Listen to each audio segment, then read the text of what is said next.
वह प्रकुपित वायु शुक्र तथा रक्त के क्षय होने से रिक्त उस शून्य शरीर में भ्रमण करता हुआ कफ और पित्त को प्रकुपित कर मांस तथा रक्तों को सुखा देता है।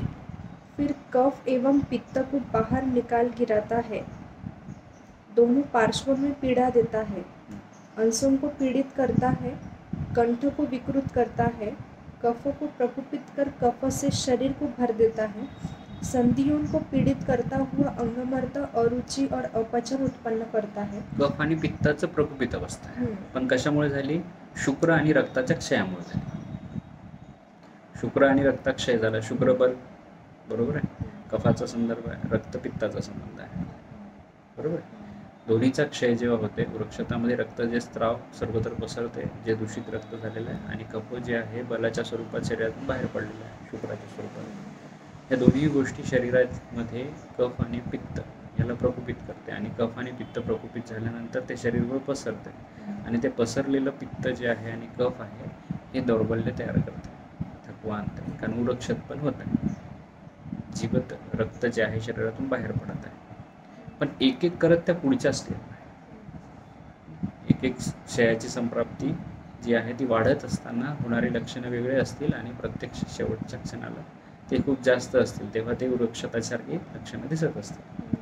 ठीक आहे, पण ते होण्यासाठी कारणीभूत सगळ्या घटना तिथे सांगितलेल्या. शरीरात काय घडत असेल, काय वाटतं तुला? सर इथे त्यांनी रक्तक्षय होते सांगितलं ना. हो ना, मग रक्त जेव्हा जिवंत रक्त शरीरातून बाहेर पडत आहे आणि शुक्र बाहेर पडत आहे, तर दोन्हीचा क्षय झाला बरोबर आहे. क्षय झाल्या म्हटल्यानंतर त्याची आपूर्ती कमी पडणं शरीराला व्हायला लागलं.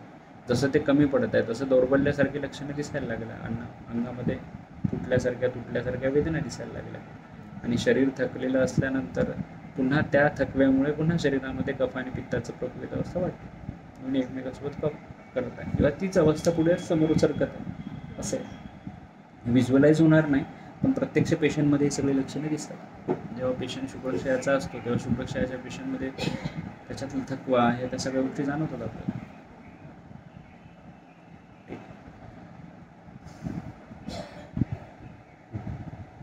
ठीक आहे ना, क्लिअर होत जाईल ते.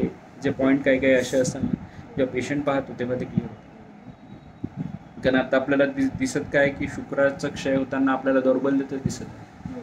आणि आपण पाहिलं की मास्टरबेट केल्यानंतर किंवा खूप जास्त प्रमाणात शुक्र बाहेर गेल्यानंतर त्याच्या शब्दामध्ये जे आहे ते असं थरकाप असतो किंवा शब्द तुटतात, स्पष्ट शब्द येत नाही, आणि त्याच्या चेहऱ्यावर पहिल्यासारखं तेज राहत नाही, डोळे खोल गेलेले असतात, निस्तेजपणा, दुर्बल्यपणा त्याला दिसतो. त्याचं तेज जे आहे ते कमी झालेलं आहे, भूक कमी झालेली आहे, स्वप्नावस्था आहे, किंवा त्याला अशा गोष्टी दिसत आहेत की जे त्याने याच्या आधी कधी पाहिल्या नव्हत्या स्वप्नामध्ये. अशा गोष्टी दिसणं किंवा शरीरामध्ये थकवा असणं हे तुम्हाला पित्त आणि कफ या दोन्ही गोष्टी कुपित झाल्याची लक्षणं दाखवतात. मग जर त्यामध्ये रक्तस्राव असेल तर त्याचं प्रमाण वाढेल, शुक्रस्राव सतत होत असेल तर त्याचं प्रमाण वाढत जाईल, ते एकमेकाला सपोर्ट करतात. वास्ट आहे कन्सेप्ट. आपल्याला जसं पेशंट वर्गाने आपल्याकडे असे पेशंट कमी येतात किंवा आपण कमी पाहतो, तर एखादा पेशंट आला तर आपण त्याच्यावर डिस्कशन करू, तर हे पेशंट तसंच आहे, निकेत आहे, त्याच्या बाबतीत त्याच्याच गोष्टी घडत आहे की शुक्रक्षयाची लक्षणं त्याची दिसत होते. शुक्रक्षयाच्या लक्षणातून त्याला दौर्बल्य, थकवा जे आहे ती लक्षणं दिसत आहेत. ते पण कफ आणि पित्ताचं प्रकोपित अवस्थाच आहे. त्याच्यानुसार आपल्याला ट्रीटमेंटमध्ये बदल करावं लागेल. तिथे मग आपण शोषाच लक्षणे म्हणून असं सांगू शकतो. तेच करत नाही ना, शोषाचीच लक्षणं दिसत नाही. स्ट्रिक्चर काय, मासाच त्यांनी सांगितलं, मांस आणि रक्त मासावर परिणाम आहे. मासाचं एका ठिकाणाहून दुसऱ्या ठिकाणी जाणं, स्टिक होणं, म्हणजे ते धातू जेव्हा एखादी गोष्ट आपण गरम करतो तर ती जर त्याच्यामध्ये द्रवांश जास्त असेल तर ती काय होईल, चिपकेल, आणि त्याच्यात जर पृथ्वी अंश जास्त असेल तर ती रिलॅक्स होईल. पाहिलं का कधी हा प्रयोग करून? प्लास्टिक असेल त्याला वितळवलं, गरम केलं तर ते त्याची अवस्था चिपकेल, आणि लोखंडासारखा एखादा भाग जर गरम केला तर त्याच्यात शैथिल्य येईल. कधी करून पाहिलं है ना? जेव्हा जेव्हा तुला याचं उदाहरण काय करायचं, एक प्रयोग करायचा. हा प्रयोग आम्ही याच्यासाठी करून पाहिला होता की असं विचार आला की जे सांधे स्तंभ आहेत त्याच्या बाबतीत अग्निकर्म चांगलं काम कसं करतं, आणि जिथे अवरोध आहे किंवा बाकी आहे तिथे आपण दुसऱ्या कुठल्याही प्रोसेस वापरू शकतो. तर काय केलं, आता थोड्या वेळापूर्वी पण तो प्रयोग केला. तो येण्याच्या अगोदर जे जुने नळ असतात किंवा नट बोल्ट असतात है ना, ते त्याची फिट होतात, टाईट होतात आणि ते निघत नाहीत. आपण खूप प्रयत्न करतो, त्याला पाना लावून पाहतो, ते काही निघत नाही.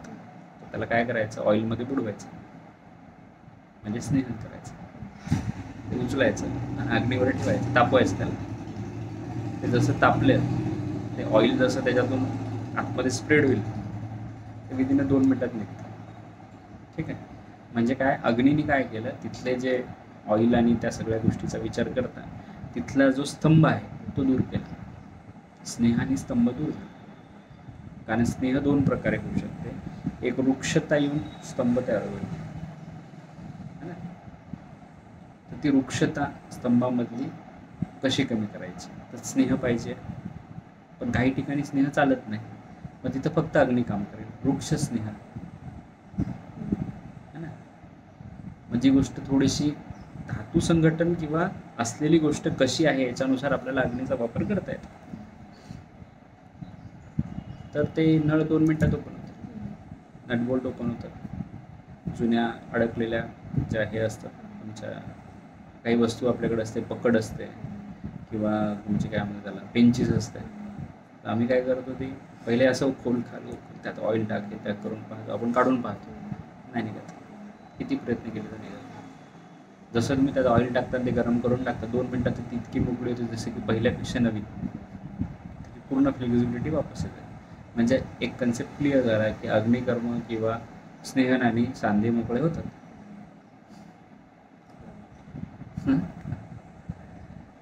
बाय द वे असं शिकवावं, आपण शिकतो ज्या पद्धतीनं त्याच्यावर ते अवलंबून असतं.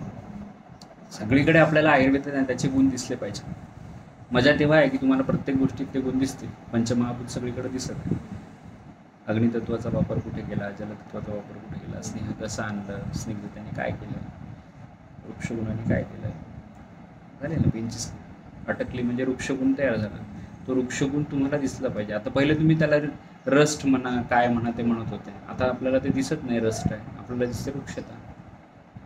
ती वृक्षता कमी करण्यासाठी स्नेह वापरायचा. स्नेह आतमध्ये गेला पाहिजे याच्यासाठी अग्नी वापरायचा. स्नेहाने काम करायचं असेल तर अग्नी दिल्याशिवाय राहणार नाही. अग्नीच्या सहचर्याशिवाय स्नेह काम करणार नाही आहे, कारण की त्याला आतमध्ये जायचं आहे, त्याला मार्ग शोधायचा आहे. मार्ग कधी शोधेल, जेव्हा स्नेह त्याच्या स्निग्धतेपासून थोडा आणखी द्रव होईल आणि पुढच्या ज्या भाग आहे त्याच्यामध्ये उष्णता होऊन त्याला स्पेस देईल. कारण वायूचं क्रिएशन कधी होते, वायू आणि आकाश, स्पेस तयार झाल्याशिवाय कोणती गोष्ट पुढे जाईल का. मग अग्नी काय करेल, वायू आणि ते आकाशाला तयार करेल,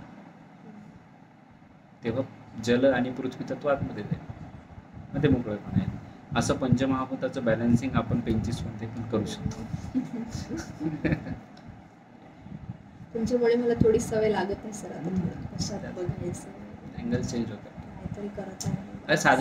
साधा विचार करतो कुठली गोष्ट, त्याच्यामध्ये पंचमहाभूताचं इन्व्हॉल्वमेंट कसं आहे हे आपण शोधत जर राहिलं तर का नाही कळणार. सृष्टी रचनेमध्ये आपण सहभागी होत नाही आहे म्हणून आपल्याला कळत नाही, त्याच्यात आपण सहभागी होत राहिलो तर आपल्याला कळत राहील. हे प्रयोग रोज करावं लागतील, रोज समजून घ्यावं लागेल की हे कसं आहे. मग तुमचं असं काही नाही आहे की तुम्ही ग्रंथ वाचत आहेत म्हणजे तुमचा अभ्यास चालू आहे. तुम्ही एखादं काम करत आहे तरी तुमचा अभ्यास चालू असला पाहिजे.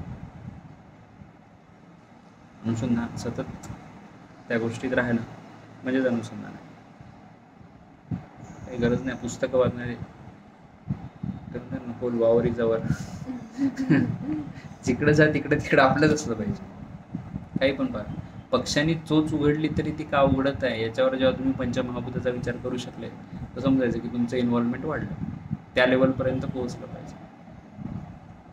आता कुठून डोक्यात आलं असेल ते 25 उघडताना कुठं पंचमहाभूताचा विचार करा, आलं डोक्यात. ती वृक्षता, ती स्निग्धता, ते अग्नी, ते आकाशवायू, तत्व, ते आपल्याला जे शिकत आहे ते कुठेतरी दिसलं पाहिजे ना, आणि दिसत नसेल तर मग ते तुम्हाला सापडणार नाही. तर इतकं त्याला काय तादात्म्य म्हणतो ना आपण, ते तेवढ्या लेवलपर्यंत गेलं तर मग तुम्हाला सगळीकडे ते दिसायला लागतं. का नाही सापडणार? नाद घेतल्यानंतर आकाश तत्व, वायू तत्व आहे, त्याचे गुण समजेल. आता त्या स्टेजला आपल्याला की तत्व कळत आहे, नंतर मग हे कळेल की कुठल्या गुणांनी कसा नाद येईल. ती स्टेजच आहे अभ्यासाची, यायलाच पाहिजे. मजा आहे, मजा आहे. फक्त आहे की तुम्ही कन्सिस्टन्सी पाहिजे, तुम्ही हल्ले नाही पाहिजे. ते पाण्यात बसलेला बगळा असते, बगळा असा एका पायावर असा बसतो, अर्धा तास, पाऊण तास, 1 तास, 1.5 तास, बरोबर त्याच्या टप्प्यात मासोळी आली की बरोबर मानत दरवेळेस ते काय असं टाकत बसत नाही, ते बरोबर ताज्यात ठेवून बरोबर त्यावेळेस ती चोचातमध्ये टाकतं की बरोबर त्याला हाताला काहीतरी सापडतं. ज्ञान तसंच आहे, सातत्याने तुम्हाला वेगवेगळ्या अँगलने त्याला शोधू लागतं, तेव्हा कळेल.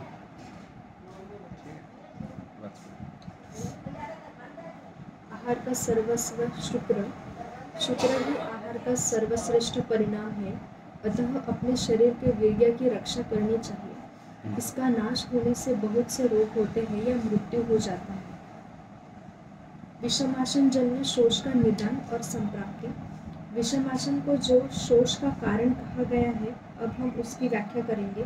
जब पुरुष प्रकृति, करण, संयोग, देश काल, उपयोग, संस्था, उपयश की दृष्टि के विषम पेय पदार्थ, भोज्य पदार्थ, भक्ष्य पदार्थ और चाटने योग्य आहार द्रव्यों का सेवन करता है, तब उसके वात, पित्त, कफ न्यूनाधिक हो जाते हैं. वे विषम वातादि दोष शरीर में फैलकर जब स्त्रोतों के मार्ग और मुखों को रोककर स्थिर हो जाते हैं, तब पुरुष जिन जिन आहार द्रव्यों का सेवन करता है, उन आहार द्रव्यों से अधिकांशतः मूत्र और मल की उत्पन्न होते हैं. उस आहार के अनुपात से अन्य धातुएं नहीं बनती. वह व्यक्ति केवल मल के बल पर ही जीवित रहता है. इसलिए शोष से पीड़ित व्यक्ति के मल की रक्षा प्रयत्नपूर्वक करनी चाहिए, और इसी प्रकार अन्य क्षीण तथा दुर्बल व्यक्तियों के भी मल की रक्षा सावधानी से करनी चाहिए.